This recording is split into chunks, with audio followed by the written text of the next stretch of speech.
Good morning, everyone. Welcome to Session 2.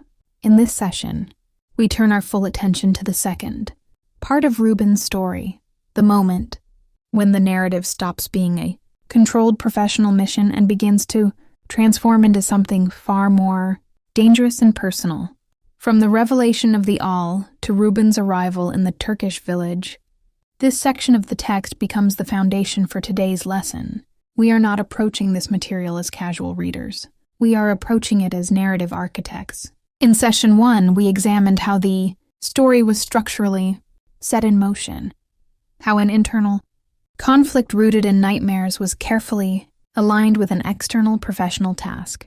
In Session 2, we go deeper. We examine what happens when a character can no longer separate duty from identity. In this session, you will learn how a revelation functions as more than a dramatic moment, becoming the structural climax of a narrative phase and forcing a permanent shift in character behavior.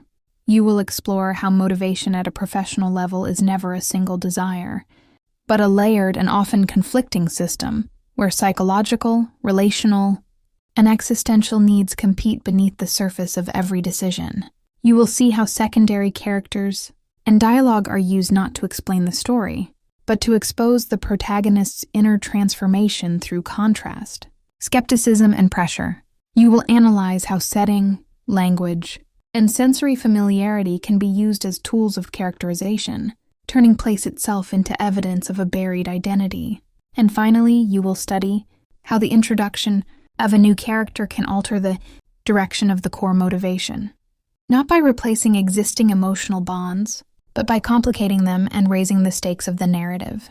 This session marks a transition.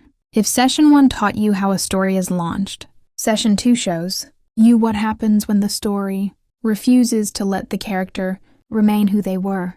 Let's begin.